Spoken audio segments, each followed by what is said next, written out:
Selamat pagi dari Yogyakarta, kota istimewa dan eksotis yang memiliki banyak cerita kebudayaan serta sejarah. Kota Yogyakarta sangat kental akan nuansa adat serta budaya. Jogja menjadi kota inspiratif dengan pesona budayanya.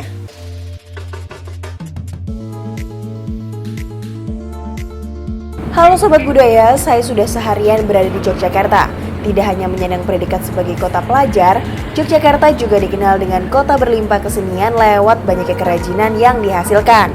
Salah satunya adalah budaya kerajinan khas Jogja adalah batik dan gerabah. Lalu, bagaimana eksistensi batik dan gerabah di era modern? Setelah seharian saya mengikuti kegiatan salah satu kusir andong, ikut membantu merawat kuda seperti memberi makan kuda, ikut membersihkan kandang kuda. Itu sabun colek itu ya, colek. Memang nggak merusak bulunya gitu Pak? Enggak apa-apa. Lalu saya juga ikut berjalan-jalan mengelilingi daerah Malioboro sampai dengan ke alun-alun.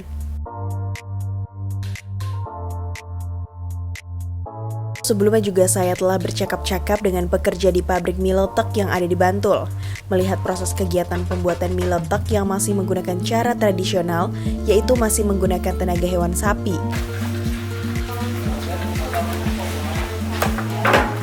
Saya juga melihat mie letek yang telah dijemur kemudian diangkut oleh para pekerja.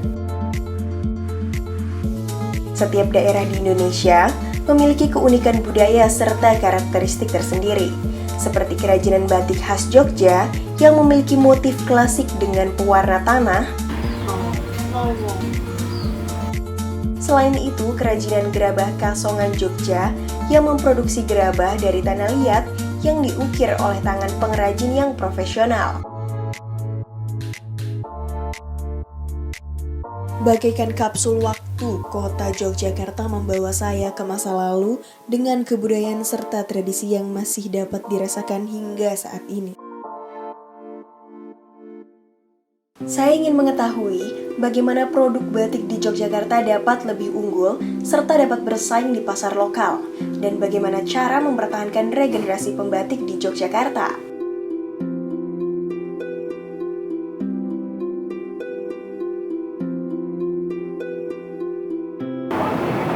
Halo Sobat Budaya, saat ini saya kembali lagi ke Malioboro buat cari-cari batik nih. Nah, sepanjang jalan Malioboro ini banyak banget ragam khas batik Yogyakarta. Nah, ada kemeja batik, baju batik, kaos batik. Mendingan kita langsung masuk ke salah satu toko buat lihat batiknya. Let's go!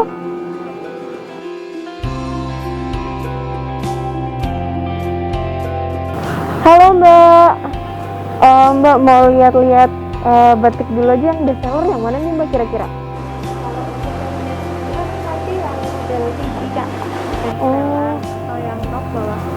Oh, ini yang rok bawahan ya Mbak? Karena aku belum punya rok, mendingan aku mau beli rok aja sih. Dan mataku tertuju ke salah satu, nah, rok lucu yang ada di depan ini. Mbak, ini model roknya kayak gimana ya Mbak? Rok biru. Rok Biasanya untuk nikahan atau untuk adat-adat Jawa gitu. rok wiru? Iya. Oke. Ini rok untuk motifnya sendiri Mbak, motif apa Kalau sih? itu motif kawung. Kawung. Iya. Ini dicap gitu ya Mbak? Batik cap gitu ya? Kalau itu batiknya print. Iya. Oh, batik print. Akhirnya saya memilih untuk membeli rok biru batik ini nih Sobat Budaya. Kalau gitu langsung aja yuk ke kasir lalu menuju ke lokasi berikutnya.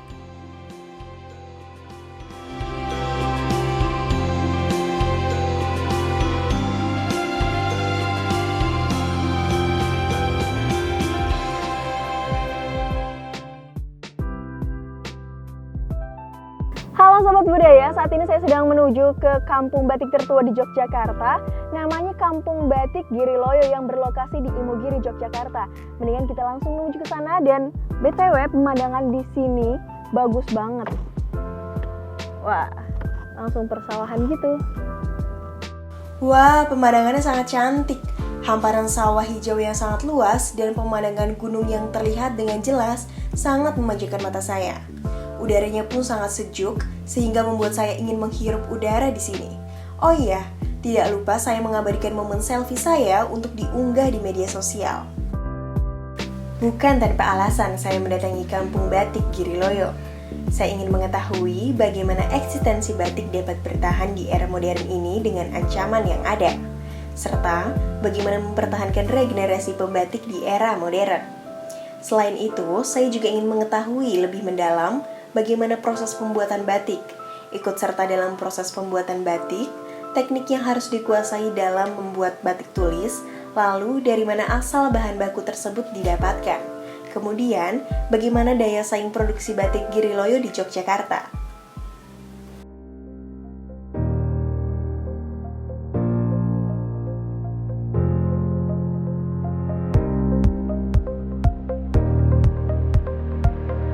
Halo Sobat Budaya, setelah menempuh perjalanan kurang lebih 1 jam dari Malioboro, akhirnya saya tiba juga di Kampung Batik Giriloyo. Mendingan kita langsung masuk ke dalam aja buat nemuin para pengrajinnya. Yuk ikutin aja. Kampung Batik Giriloyo merupakan kampung batik terbesar di Tenggara Yogyakarta. Kampung ini terdiri dari 3 dusun, yakni Dusun Karangkulon, Giriloyo, dan Cangkehan. Setiap harinya di kampung ini ada kurang lebih 1.500 perempuan yang memiliki kemampuan membatik secara turun-temurun. Sebagian dari pengrajin batik menjadikan kemampuan membatik sebagai mata pencaharian mereka. Pas saya datang ke sini nih Bu, mata saya langsung tertuju sama bangunan ini. Ya, ini artinya apa ya Bu?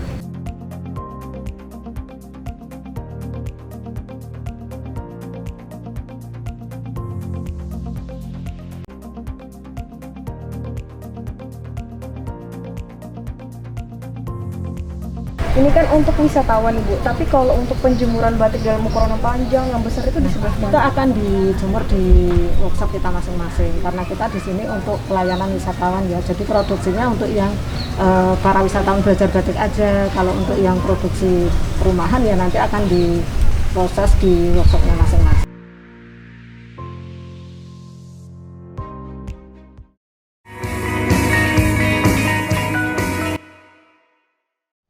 Hai Ultimates, UMN TV merupakan salah satu media kampus berbasis televisi di mana kami beranggotakan berbagai macam mahasiswa dari berbagai fakultas yang ada di Universitas Multimedia Nusantara. Dalam UMN TV, kita dapat belajar banyak hal, mulai dari leadership, kerjasama, sampai kekeluargaan.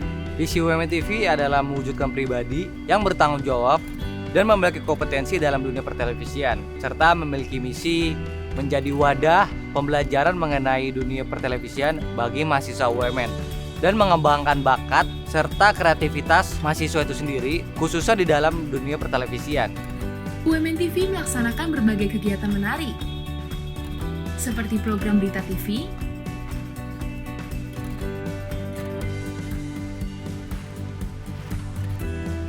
produksi program TV,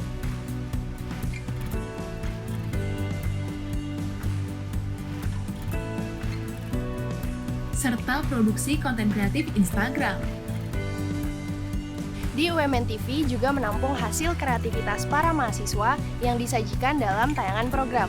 Tayangan ini ditujukan sebagai hiburan bagi internal maupun eksternal audiens. UMN TV juga pernah mendapat kesempatan untuk meliput berbagai kegiatan menarik. Liputan eksklusif penemuan black box pesawat Lion Air JT610, liputan eksklusif Asian Games 2018, Indonesia Fashion Week 2019, hingga Synchronous Festival 2018 dan 2019.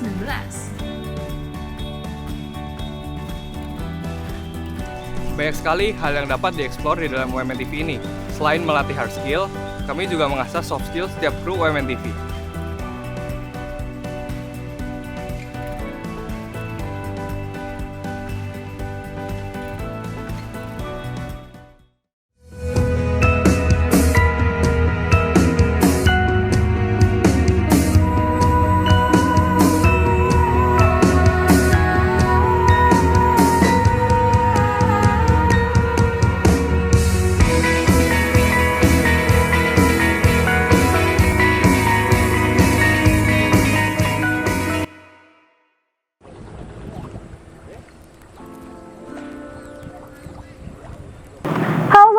Setelah menempuh perjalanan kurang lebih 1 jam dari Malioboro, akhirnya saya tiba juga di Kampung Batik Giriloyo.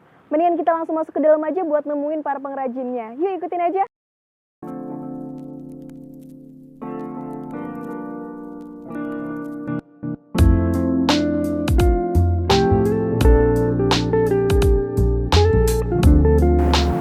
Halo Ibu. Waalaikumsalam. Selamat datang di Kampung Batik Giriloyo ya. Terima kasih Ibu. Dengan Ibu siapa? Ibu Hiptia, saya salah satu dari pengurus Paguyuban Batik Giriloyo dan saya bertugas untuk menemani para tamu yang datang di sini. Oke Ibu.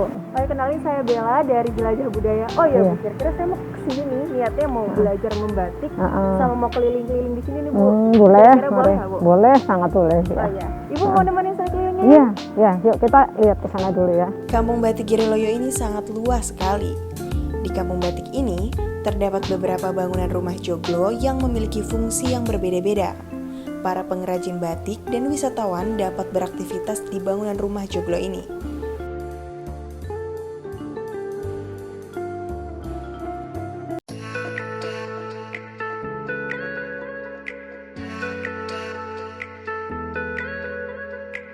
Oh iya Bu, pas saya datang ke sini nih Bu, mata saya langsung tertuju sama Pendopo bangunan ini ya? Oh iya. Artinya apa ya Bu? Ya, ini adalah salah satu pendopo yang diberikan pada waktu itu kita menjadi korban gempa.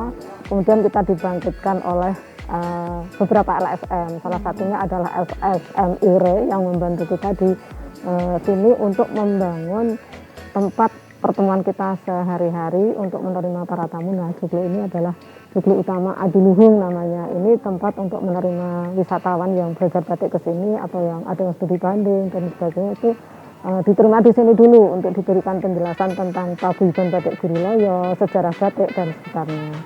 Suasana kental khas Jawa sangat terasa ketika memasuki Kampung Batik Giriloyo.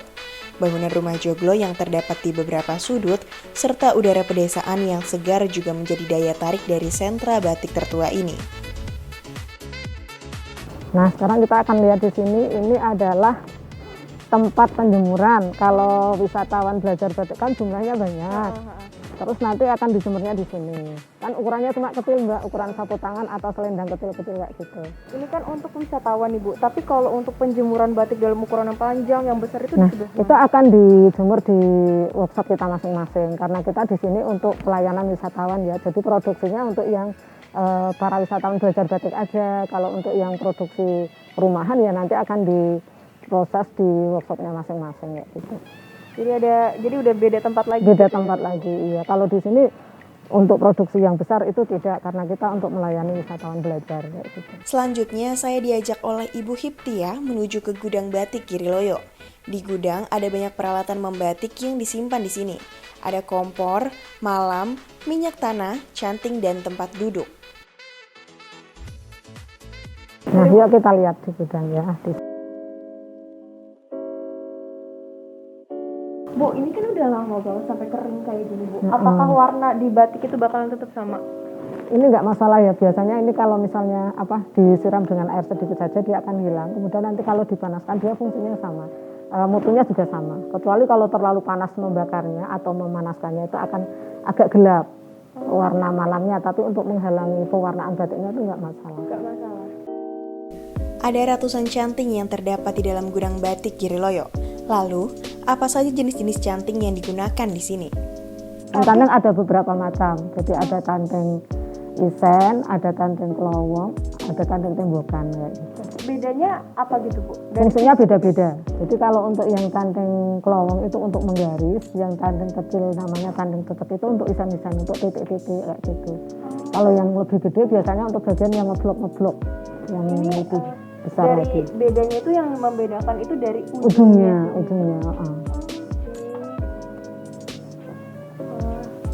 Saya baru tahu, saya pikir kalau selama ini yang saya tahu ya Satu gitu. Satu. Enggak, ada beberapa macam. Bahkan ada yang ujungnya itu 2. Jadi begitu keluar itu bisa untuk menggaris 2 garis sekali menggaris. Namanya canting carat. canting Carat. carat. Untuk belajar membuat batik tulis, saya diajak Ibu Hiptia menuju gazebo yang lokasinya hanya beberapa langkah dari gudang peralatan batik. Terlihat beberapa pengrajin batik sedang fokus dalam menggoreskan malam menggunakan canting ke lembar kain mori. Gambaran indah dari canting yang mungil menghasilkan beragam motif yang memiliki makna yang berbeda-beda.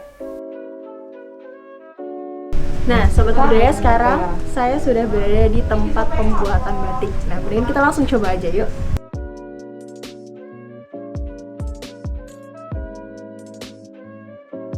Kali ini saya mau mencoba mengukir kain batik yang telah digambar. Dalam membuat batik, tentunya ada beberapa tahap yang harus dilakukan oleh pembatik.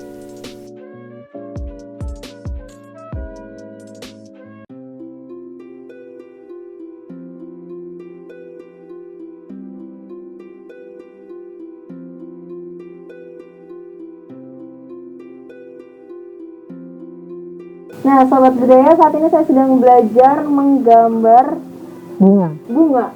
Nah, ini untuk teknik-tekniknya juga bisa dilihat nanti detailnya kayak gimana. Ya, Tetas. netes. Gak apa-apa sih, Bu. Gak apa-apa. Dari bawah Mbak ini. Oh, oke. Ambil lagi itu udah. Oh, udah kering. Udah tipis, ambil lagi. Ini adalah proses dari pembuatan batik langkah kedua. Yang pertama kita menggambar ya tadi, misalnya menggambar dulu. Kalau ini kan udah digambarin. Gambar ini langkah Terus ini langkah selanjutnya adalah memola. memola. Seperti ini memola. Nah, nanti untuk menjaga kualitas batiknya kita mengulang dari belakangnya. Namanya ngelowong. Ngelowong itu mengulang dari belakang. Habis itu kita akan memberi variasi di dalam motifnya.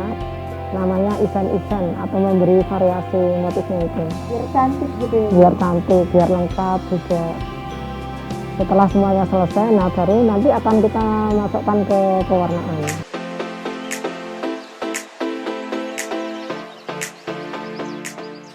Lilin malam memiliki peran penting untuk menutup motif batik ketika pewarnaan berlangsung. Sebagai bahan utama dalam pembuatan batik, lilin malam memiliki beberapa varian dan biasanya digunakan sesuai dengan tahap pembatikan. Oh ya Bu, untuk malamnya sendiri ini diproduksi dari mana? Terus, jenis-jenisnya itu apa aja? Jadi malamnya itu ada beberapa jenis. Ada malam kelowong, ada malam tembok, dan ada malam limbah. Maksudnya yang khusus limbah itu biasanya kita gunakan untuk dironi atau kita pakai untuk campuran aja.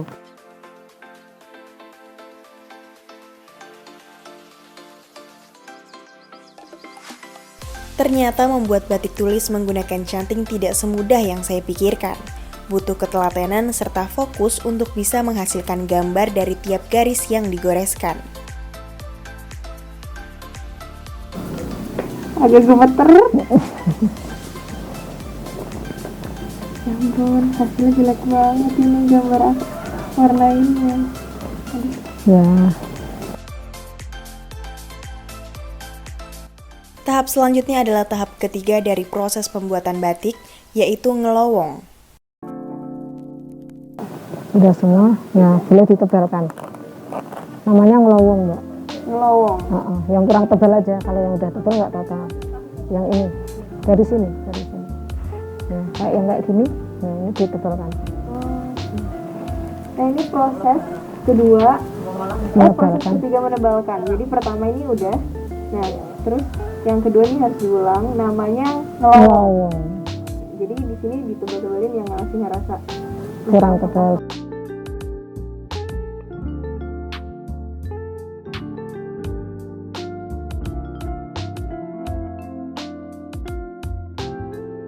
Kalau untuk dilihat dari warnanya itu memang warna sintetis itu akan lebih cerah atau lebih jreng kayak gitu. Tapi dia punya punya kekurangan ya. Dia mungkin akan lebih mudah iritasi bagi untuk kulit-kulit yang sangat sensitif. Jemurnya itu jangan langsung terkena sinar matahari. Produk batik Giriloyo memang mempunyai nilai lebih ya, karena batik-batik kita itu batik-batik yang klasik merupakan peninggalan kerajaan Mataram.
nih Sobat Budaya, kali ini saya mau menyelesaikan proses pembuatan batik yaitu tahap ngelowong. Saya dipandu oleh Ibu Hiptia dan saya dibantu untuk menyelesaikan proses ngelowong ini nih Sobat Budaya. Nah Sobat Budaya, ini aku udah selesai buat tahap pertama. Ya nggak apa-apa lah ya, namanya juga baru pertama kali. Nah mendingan sekarang kita ke tahap kedua buat pewarnaan. Ikutin terus ya. Nah, Sobat Budaya, sekarang kita udah masuk ke tahap pewarnaan. Tapi di tahap pewarnaan, sebelum diwarnain, ada tahap pertama yang harus dilakuin, yaitu diapain, Bu? Direndam dulu, ya. direndam dulu Kita langsung sebentar. lakuin aja. Salah satu yang membedakan batik Giriloyo dengan batik lainnya adalah pada bahan pewarna yang digunakan. Pembuatan batik di sini menggunakan pewarna alami berupa secang, kunyit, daun jati, kulit kayu, dan bahan alami lainnya. Lalu, apa saja kelebihan dari penggunaan warna alami ini? Kalau untuk dilihat dari warnanya itu memang warna sintetis itu akan lebih cerah atau lebih jreng kayak gitu. Tapi dia punya punya kekurangan ya. Dia mungkin akan lebih mudah iritasi bagi untuk kulit-kulit yang sangat sensitif. Tapi kalau untuk yang alami itu aman untuk semua orang. Lalu, dari manakah bahan pewarna alami tersebut didapatkan? Dari lingkungan kita ada Mbak, kita bisa kerjasama dengan yang pengusaha kayu ya, nanti kulitnya bisa kita gunakan untuk pewarnaan batik, terutama kulit kayu mahoni kalau yang di sini. Kemudian bisa menggunakan kulit buah jolawe, bisa menggunakan daun mangga kayak gitu. Itu bisa kita dapatkan di sekitar kita, tapi khususnya yang buah jolawe itu kita harus beli keluar karena kita tidak ada di sini. Tahapan selanjutnya dalam proses pewarnaan yaitu memasukkan kain batik yang telah dicuci ke dalam cairan naftol. Nah, kain ini belum ada warnanya nih Sobat Budaya. Maka tahap selanjutnya yaitu mencelupkan kain batik ke dalam cairan pewarnaan. Pada proses pencelupan warna kedua ini, warnanya baru muncul nih, yaitu warna merah. Cantik kan warnanya Sobat Budaya? Setelah proses pewarnaan, kemudian dilanjutkan dengan proses penjemuran. Nah, ketika menjemur tidak boleh langsung terkena sinar matahari agar warnanya tidak mudah pudar. Sambil menunggu kain batik yang aku buat ini kering, mending kita ajak ibunya ngobrol-ngobrol di depan saung Adiluhung. Let's go!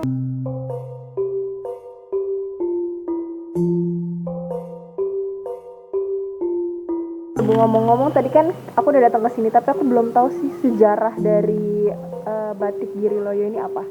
Oh gitu. Jadi batik Giriloyo itu sudah ada dari awal abad 17. Jadi sekitar tahun 1634 Masehi. Di mana pada masa itu Sultan Agung Hanyokrokusumo sebagai Raja Mataram yang ketiga berkenan membangun makamnya di Imogiri. Jadi sejak adanya bangunan makam itu otomatis terjadi interaksi langsung antara masyarakat sama keluarga keraton, karena sebagian dari anggota masyarakat kami itu menjadi penjaga makam atau abdi dalam di situ, sehingga sering ketemu dengan keluarga kerajaan. Nah, karena kebutuhan batik di keraton itu makin banyak, kemudian batik itu dikenalkan kepada masyarakat kami. Walaupun pada masa itu batik hanya dipakai oleh kalangan bangsawan, kalangan keraton ya. Jadi kita diajarinya membatik saja pada waktu itu. Wah, ternyata sejarah Giriloyo ini berkaitan dengan cerita mengenai pihak keraton yang meminta para abdi dalam di Giriloyo untuk memenuhi kebutuhan kain batik pada saat itu. Dari sinilah warga Giriloyo memulai aktivitas membatiknya. Oh ya Bu, teori-teori apa aja sih ini butuhin buat belajar batik, atau ada teori tersendiri? Ya, sebagai pembatik itu kita harus benar-benar fokus. Kemudian kita harus telaten dan harus sabar memang Mbak. Itu yang harus diperhatikan sekali. Di samping kita juga melukisnya juga, misalnya kalau kita bisa fokus itu melukis kita bisa hasilnya bisa bagus dan tidak boleh terburu-buru ya, jelas gitu.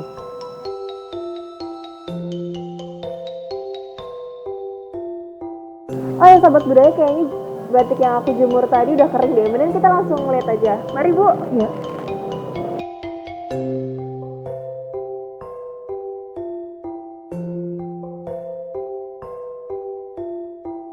Yeay, ini dia kain batik hasil karya saya. Gimana Sobat Budaya, kece kan?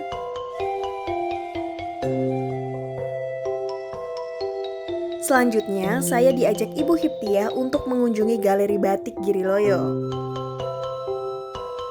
Ada beragam koleksi batik Giriloyo di galeri ini. mulai dari motif batik klasik hingga motif batik modern. Lalu, apa yang membedakan produk batik Giriloyo dengan batik lainnya? Produk batik Giriloyo memang mempunyai nilai lebih ya, karena batik-batik kita itu batik-batik yang klasik merupakan peninggalan kerajaan Mataram, sehingga modelnya memang batik Mataraman kayak slogan kayak gitu. Jadi motifnya memang klasik dan punya filosofi yang sangat tinggi dan bersejarah. Jadi kalau dibandingkan batik yang lain mungkin mereka tidak menemukan seperti batik yang ada di sini di Giriloyo. Jadi yang datang ke sini itu memang rata-rata memang sudah tahu bahwa di sini adalah produksi batik-batik yang tradisional atau yang model Mataraman yang sangat bersejarah. Batik Giriloyo yang terkenal dengan motif khas keraton membuat produk batik ini menjadi produk unggulan. Lalu, bagaimana proses distribusi produk batik Giriloyo? Kita lebih ke pasar offline ya, jadi untuk yang online-nya kita memang belum sebagus yang kita inginkan. Jadi kebanyakan mereka datang langsung ke sini dan pembelian di sini dari seluruh Indonesia, bahkan dari mancanegara. Jadi dari mancanegara itu ada dari Inggris, ada dari Prancis, ada dari Amerika, ada dari Jepang, Malaysia, Cina, kayak gitu.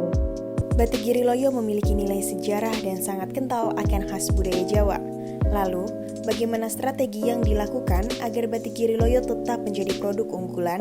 Ya, kita tetap meningkatkan mutu batik kita, jadi mempertahankan kehalusannya, mempertahankan mutunya. Kemudian kain yang kita gunakan juga kain yang bermutu bagus, tidak sembarang kain gitu ya, karena banyak sekali produksi-produksi batik yang menggunakan kain yang agak kasar sehingga ketika dicuci aja sudah merenggang untuk tenunannya kayak gitu dan warnanya juga larut kayak gitu. Tapi kalau kita yang kita produksi itu memang kain kita standarnya memakai kain katun primisima dan bahkan pakai kereta kencana kayak gitu. Paling sering terjual ya yang klasik, yang rata-rata itu yang Sido Mukti, Sido Asih, Wahyu Temurun, Truntun, kemudian Parang kayak gitu, itu yang paling banyak dicari di sini. Batik merupakan salah satu warisan budaya Indonesia yang telah diakui UNESCO dan tidak boleh hilang. Namun, apakah ada ancaman bagi eksistensi batik di era modern? Ancamannya mungkin dari kita sendiri, Mbak. Kalau misalnya jumlah kita makin menyusut, makin sedikit, lah nanti batik kita itu mungkin lama-lama bisa punah. Itu ancaman dari kita sendiri. Jadi sekarang kan misalnya generasi setelah saya aja, pembatik kita itu jumlahnya sudah menurun. Jadi kalau misalnya tahun ke depan itu kita nggak bisa bayangkan bagaimana nanti kalau misalnya sudah diproduksi kayak batik yang print kayak gitu, kemudian batik tulis kita itu bisa lenyap, maksudnya bisa hilang. Dan kita usaha untuk mempertahankannya yaitu tadi untuk mengajarkannya kepada anak-anak kita, bahkan yang sudah kita lakukan seperti itu pun tetap perajin batik kita itu jumlahnya menurun terus seperti itu. Nyatanya, ancaman dan kendala bagi industri batik juga tidak main-main, karena berkurangnya regenerasi pengrajin batik tulis di era modern. Lalu, apakah saat ini masih ada pengrajin usia muda yang memiliki kemampuan dalam mengukir kain batik? Kalau yang muda-muda itu mungkin kurang telaten ya untuk mendapatkan batik yang halus-halus seperti yang mereka produksi yang sepuh-sepuh itu.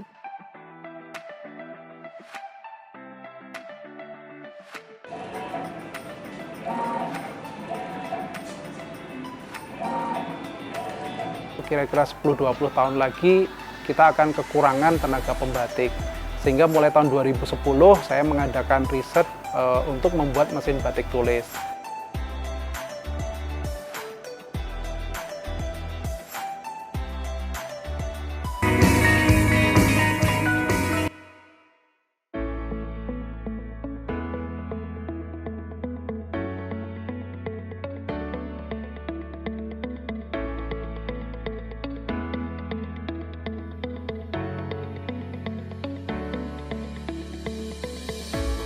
Ultima Sonora merupakan paduan suara mahasiswa Universitas Multimedia Nusantara yang telah berdiri sejak 2007. Arti dari nama Ultima Sonora sendiri adalah lantunan nada yang terpantul secara megah dan luas. Nama tersebut menjadi cerminan dari unit kegiatan mahasiswa seni dan budaya ini. Dengan pelatih Antonius Ria Deni Sulistia, Ultima Sonora sering mengadakan konser dan aktif pula mengikuti berbagai lomba internasional maupun nasional.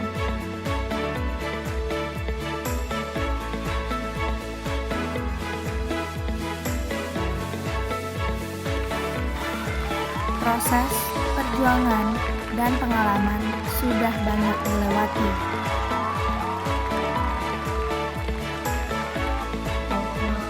Tanpa tersadar, Ultima Sonora telah menjadi rumah kedua bagi kami.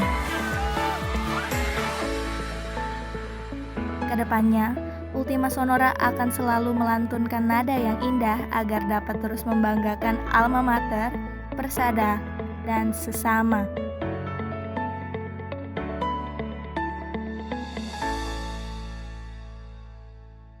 Ultima Sonora. Ultima Sonora. Ultima Sonora. Ultima Sonora.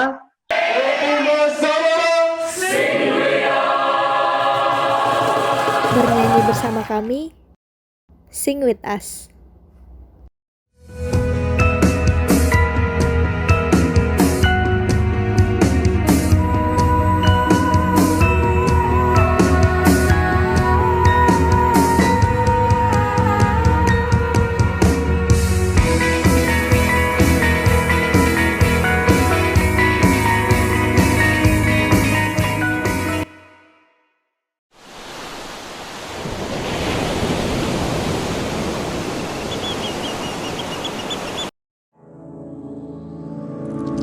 Ancamannya mungkin dari kita sendiri, Mbak. Kalau misalnya jumlah kita makin menyusut, makin sedikit, lah nanti batik kita itu mungkin lama-lama bisa punah. Itu ancaman dari kita sendiri. Jadi sekarang kan misalnya generasi setelah saya aja, pembatik kita itu jumlahnya sudah menurun. Jadi kalau misalnya tahun ke depan itu kita nggak bisa bayangkan bagaimana nanti kalau misalnya sudah diproduksi kayak batik yang print kayak gitu, kemudian batik tulis kita itu bisa lenyap, maksudnya bisa hilang. Dan kita usaha untuk mempertahankannya, yaitu tadi untuk mengajarkannya kepada anak-anak kita, bahkan yang sudah kita lakukan seperti itu pun tetap perajin batik kita itu jumlahnya menurun terus seperti itu. Nyatanya, ancaman dan kendala bagi industri batik juga tidak main-main. Keberadaan pengrajin batik di era modern memang semakin surut. Sudah jarang anak muda yang memiliki keinginan untuk belajar atau mengikuti pelatihan dalam membuat kain batik. Teknologi yang sudah semakin canggih mengarah pada zaman 4.0 ini ternyata memberikan pengaruh terhadap inovasi dalam pembuatan batik lokal. Saat ini, di kota Yogyakarta telah dikembangkan salah satu mesin batik tulis yang dapat menggoreskan malam dengan waktu singkat. Salah satu pengembang mesin batik tulis ini adalah Andi Sudiarso. Lalu, apa yang memotivasi Andi untuk mengembangkan mesin batik tulis ini? Sejak tahun 2010, kami melihat bahwa dalam perkembangannya pengrajin kita mulai terbatas ya. Banyak anak-anak muda yang tidak begitu telaten menekuni sebagai pengrajin batik. Sehingga pembatik kami juga usianya paling muda itu waktu itu 50 tahun. Kemudian saya berpikir pada tahun 2010 itu kalau kira-kira 10-20 tahun lagi kita akan kekurangan tenaga pembatik. Sehingga mulai tahun 2010 saya mengadakan riset untuk membuat mesin batik tulis. Dalam proses mengembangkan mesin batik tulis, Andi bersama dengan timnya perlu waktu lama untuk dapat menjual hasil kain batik yang diukir dengan mesin ini ke publik. Lantas, apakah yang melatar belakangi hal tersebut? Dijual untuk umumnya mulai 2018 karena proses pembuatannya kan cukup panjang ya. Kami mencoba desainnya, prototipe, kemudian kita uji, ternyata pada desain-desain awal itu diuji hasil kualitasnya nggak bagus.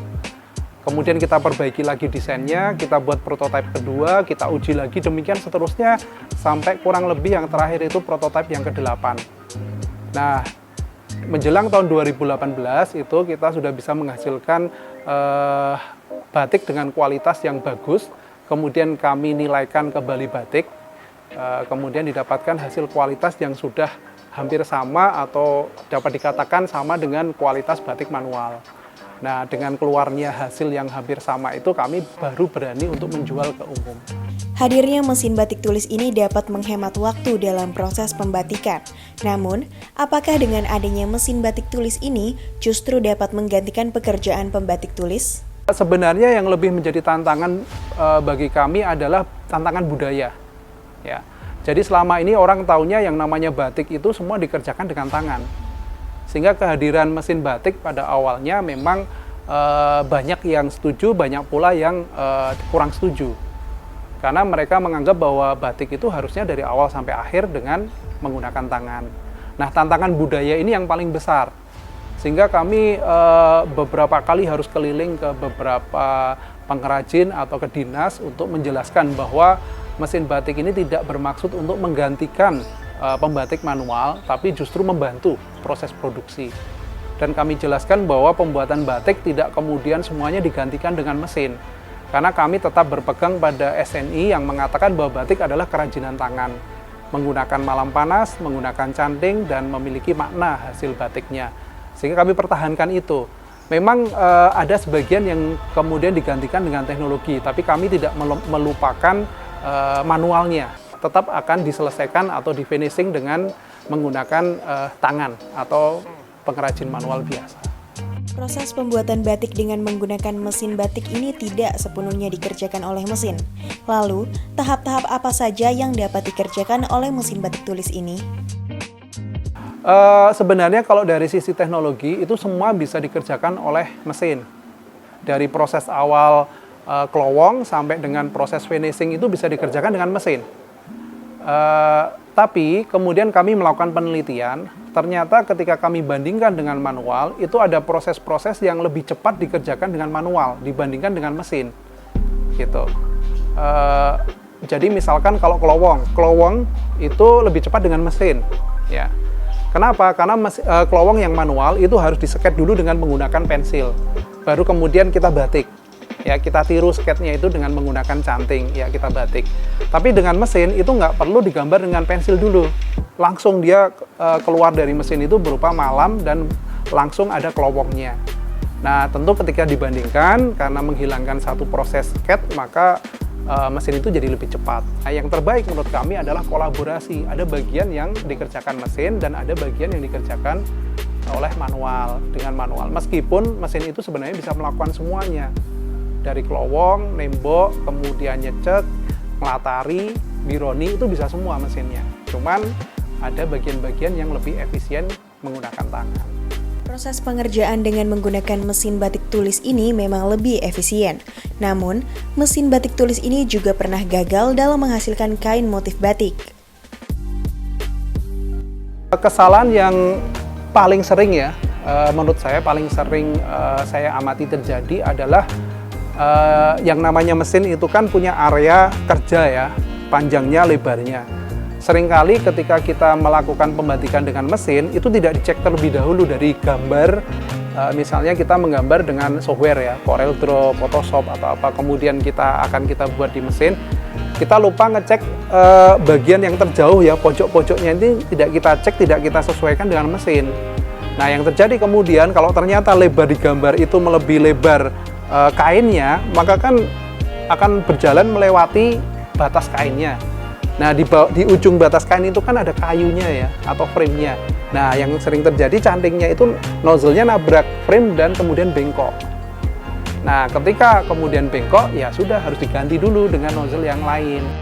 Proses pengerjaan batik Butimo ini tidak sepenuhnya menggunakan mesin. Lalu, apakah batik hasil dari kolaborasi antara mesin dan manual termasuk dalam warisan budaya tak benda? Tidak masuk. Jadi itu merupakan industri. Jadi karena sudah pakai mesin atau industri. Jadi tidak masuk dalam warisan budaya tak benda. Hadirnya mesin batik tulis ini menjadi area abu-abu dari batik. Hal tersebut dikarenakan pengembangan mesin batik ini untuk memerangi batik printing. Namun di sisi lain, mesin batik tulis ini juga dapat mengikis pengrajin batik ini. Kemunculan mesin batik tulis ini menjadi pertanda dari kemajuan teknologi 4.0. Dengan kemajuan teknologi ini lebih baik tidak hanya mengembangkan mesin batiknya saja, tetapi juga ikut mengembangkan kemampuan dari para pengrajin batik agar regenerasi pengrajin dapat terus bertahan di era masa depan.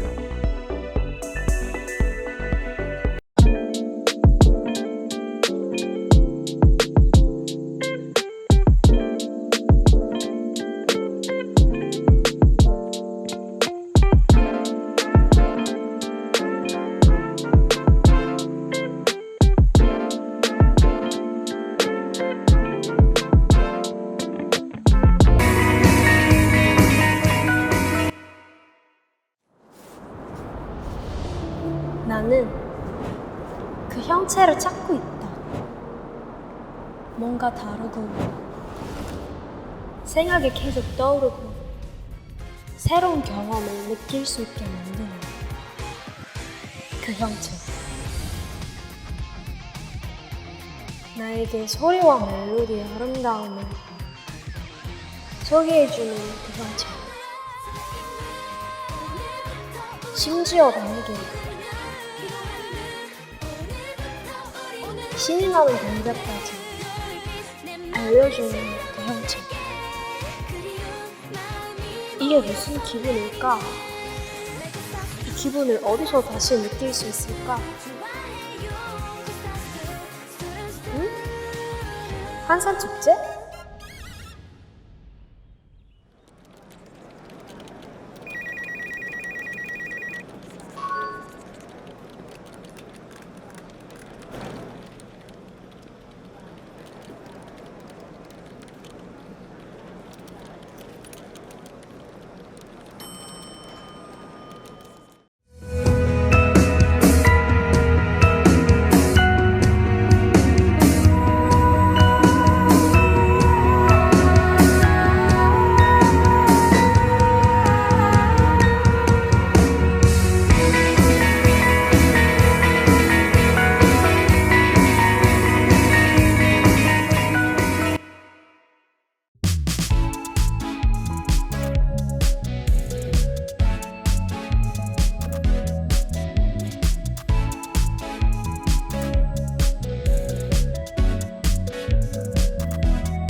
Ngomongin seni budaya kota Yogyakarta memang gak ada habisnya. Kota istimewa ini tidak hanya memiliki seni batik saja loh sobat budaya, tetapi juga memiliki seni kerajinan tangan yang terbuat dari tanah liat.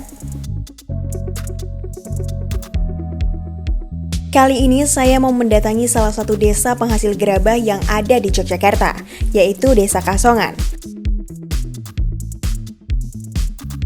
Lokasi Desa Kasongan ini berada di daerah Bantul.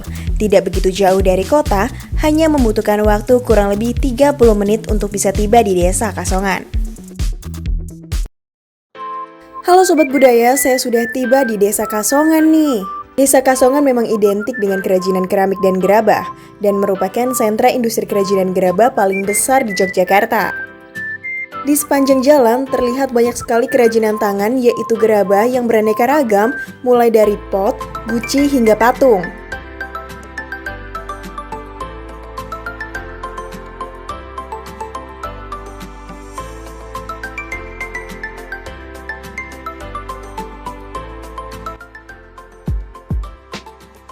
Desa Kasongan merupakan desa dengan sejuta gerabah di daerah Bantul. Menurut legenda yang ada, Kasongan berawal dari kematian seekor kuda milik seorang perwira polisi Belanda di persawahan milik warga. Karena takut akan dampak hukuman yang ada, masyarakat di sana pun melepaskan hak milik tanah mereka. Lahan sawah tak bertuan ini akhirnya ditempati oleh warga desa lain yang datang untuk memanfaatkan kekayaan tanah liat di sana. Mereka memulai hidup dengan membuat berbagai perlengkapan dapur dan mainan dari tanah liat. Ketahanan bahan baku ini akhirnya membuat mereka berkarya dengan membuat kendi, guci, pot, dan benda rumah tangga lainnya. Terlepas dari benar atau tidaknya legenda tadi, faktanya Kasongan kemudian berkembang dan terkenal dengan kualitas gerabahnya. Kelihayan mengolah tanah liat pun menjadi harta yang diwariskan secara turun-temurun. Saya telah tiba di salah satu toko penjual kerajinan gerabah. Mata saya tertuju dengan salah satu pot kecil berwarna hitam, bentuknya mungil dan warnanya yang minimalis sehingga membuat saya tertarik untuk membeli kerajinan gerabah ini. Rasa penasaran menghampiri saya. Saya ingin mencoba bagaimana proses pembuatan gerabah. Berbekal informasi dari penjual gerabah di toko tadi, kali ini saya mau mengunjungi salah satu rumah pengrajin gerabah, yaitu rumah Pak Anas. Halo Sobat Budaya, kita lagi coba cari rumah salah satu dari pengrajin gerabah ini. Kayaknya ini deh rumah Pak Anas. Kemudian kita langsung tanya aja yuk. Permisi. Ya, halo Pak. Apa benar dengan Pak Anas? Ya. salah satu pengrajin gerabah di Desa Kasongan ini? Oh ya Pak, perkenalkan saya Bella dari Jelajah Budaya. Pengen banget nih tahu gimana cara pembuatan dari gerabah-gerabah ini. Sama sekalian tanya-tanya sedikit sih Pak. Boleh? Oh, kita langsung coba aja. Nah, Sobat Budaya, kita langsung cobain aja gimana sih cara pembuatan dari gerabah ini. Let's go! Disinilah tempat Pak Anas memproduksi berbagai macam jenis gerabah. Berbagai macam karakter gerabah tersedia di sini. Kalau ini yang karakter, ya karakter hewan, karakter muka orang, sama patung-patung seperti itu juga ada. Kalau kayak gini desainnya gimana nih Pak? Kalau ada cetakannya atau gimana, atau requestan? Request ada, kalau dari sini juga ada. Maksudnya ini kan bentuknya dari sini, kita buat sendiri lalu kita sampaikan ke luar juga ada. Satu kayak gini menghabiskan waktu berapa lama? Kan ini dicetak dulu. Ini satu cetakan ini mungkin 15 menit.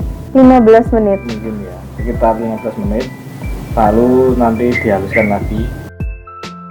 Karya seni gerabah merupakan karya seni yang terbuat dari tanah liat alami yang dirawat dengan pemanasan suhu tinggi.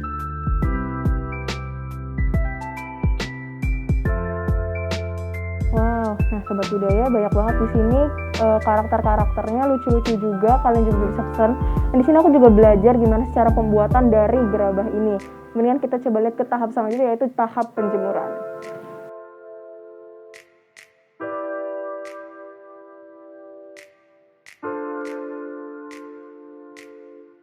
Nah, Sobat Budaya, ini tahap selanjutnya setelah tahap pencetakan, penghalusan, terus kita tahap ke pengeringan.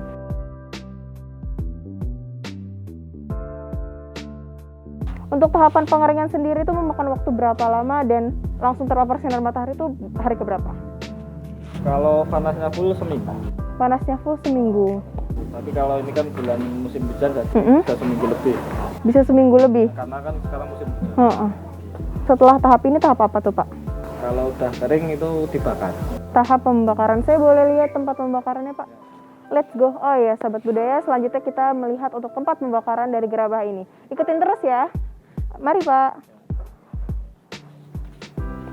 Saya diajak Pak Anas untuk mengunjungi tempat pembakaran produksi gerabah. Lokasinya tepat di belakang rumah Pak Anas. Sobat Budaya, ini adalah tempat pembakaran dari gerabah-gerabah yang sudah dikeringkan. Nah Pak, untuk gerabahnya sendiri di sini kira-kira muat berapa banyak untuk tahap pengeringan itu? Tergantung jenis besar kecilnya. Kalau seperti ini, seperti ini kalau seperti ini ya mungkin 300 muat. 300 ini pot. 200 ini pot. Wow.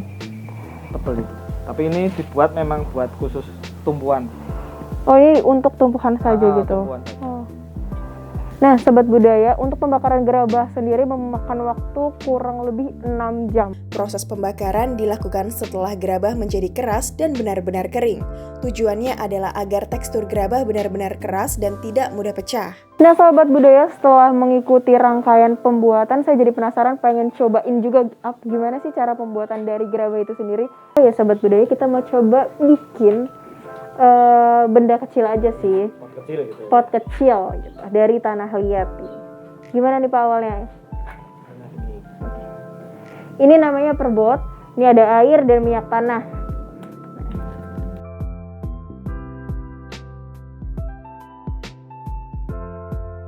Proses pertama dalam proses pembuatan pot ini yaitu menguleni tanah liat yang ditaruh di atas perbot. Proses ini bertujuan untuk membuat konsistensi tanah liat lebih merata.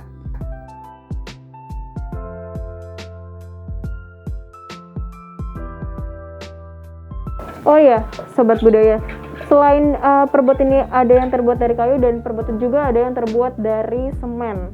Dan untuk kualitasnya juga sedikit berbeda mungkin ya dari yang kayu dan semen, tapi tergantung sama keahlian yang dimiliki.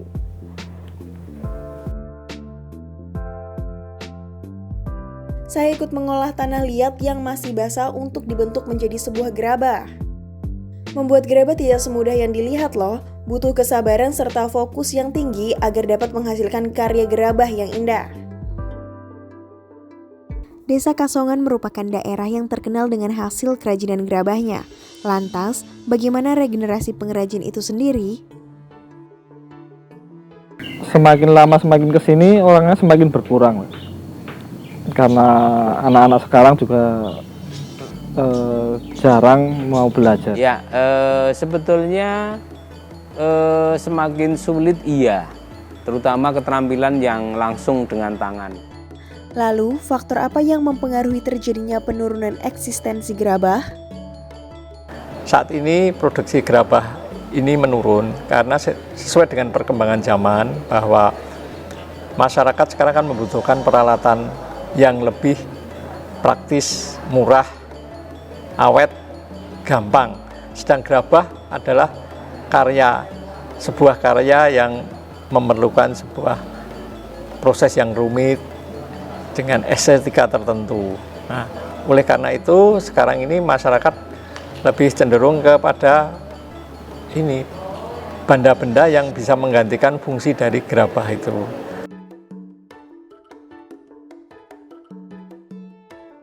Jika kerajinan gerabah semakin menurun, maka apa dampaknya bagi masyarakat? Itu sudah bergantung, pekerjaan seperti ini sudah puluhan tahun. Jadi kalau misalnya eksistensinya turun, otomatis penghasilan juga turun karena permintaan juga turun. Penghasilan dari para produsen gerabah di samping itu juga akan mengurangi dari kreativitas dari para produsen, masyarakat pembuat itu, sehingga akhirnya nanti produksi ini hanya stagnan, hanya itu saja dan tidak akan berkembang. Hari ini saya sudah melakukan kegiatan membatik di Kampung Batik Giriloyo.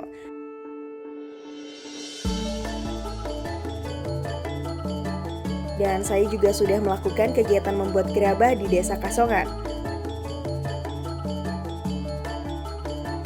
Kedua kerajinan tersebut merupakan salah satu warisan budaya tak benda yang menyatukan identitas bangsa.